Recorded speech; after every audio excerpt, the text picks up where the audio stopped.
So let's just dive right in with a huge question. What does falling in love actually have in common with a star?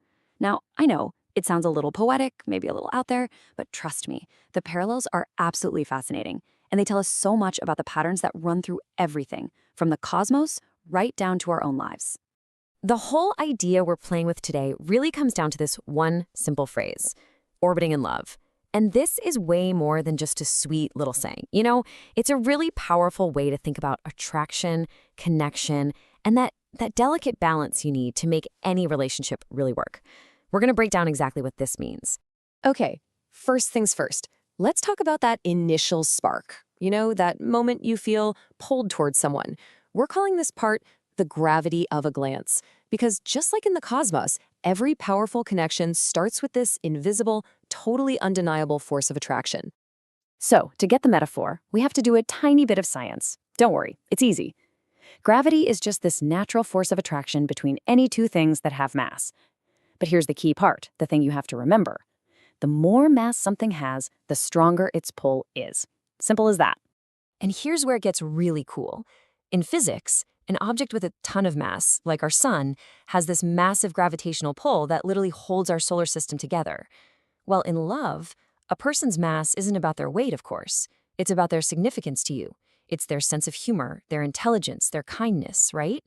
The more of that personal mass they have in your eyes, the stronger that pull of attraction feels. But attraction isn't just about crashing into each other. It's about forming something that lasts, something stable. So let's move on and see how this whole thing builds into what we'll call the dance of an orbit, which is all about finding that perfect, elegant balance. This is such a great question to ask, right? I mean, if the sun has this incredible gravitational pull, why don't all the planets just get sucked right in? The answer to this is the absolute key to understanding what a healthy relationship, a stable orbit, actually is. And this is how it works.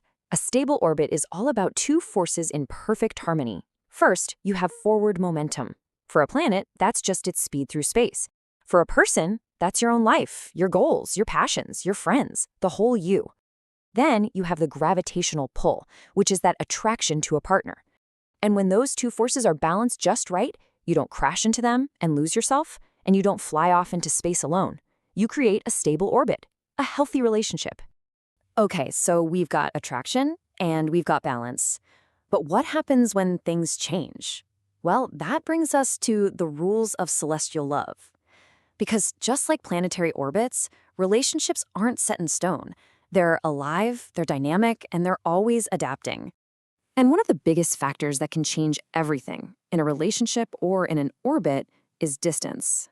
It can change the whole dynamic. So let's ask the question. What happens when the distance changes between two people? Or, for that matter, two planets? This table just lays it out so perfectly. In physics, when two things get farther apart, their gravitational pull gets weaker. It's the exact same in relationships, isn't it? That long distance can make an emotional connection feel, well, weaker. But on the flip side, as you decrease the distance, spend more time together, that gravitational pull gets stronger. The intimacy deepens. It's such a direct and intuitive parallel. Of course, not all orbits last forever. In physics, there's this concept called escape velocity. It's basically the speed a rocket needs to hit to break free from Earth's gravity and fly off into space. And the parallel here is just so powerful. A breakup is like hitting emotional escape velocity. It's the momentum you have to build up, from personal strength, from your friends, from a new purpose, to finally break free from a relationship's powerful pull and chart your own new course. So here's the thing. All of these ideas, attraction, balance, distance, even breaking away, they're not just random metaphors we're making up. They point to something so much deeper. And that brings us to our final big idea, a cosmic connection. When you really step back and look at the huge picture, you start to see this pattern everywhere. From the way giant galaxies pull on each other across billions of light years, all the way down to the bonds that we form with the people we care about. The universe, it seems, is really built on this fundamental dance, this beautiful, delicate balance between attraction and connection. And so I'll leave you with this final thought to chew on. We've all heard that beautiful idea that we are literally made of stardust, and scientifically it's true. The very atoms in our bodies were created inside stars. So if that's the case, Is it really so crazy to think that our connections, our love, our relationships might follow the very same cosmic rules? Something to think about. Thanks for joining me.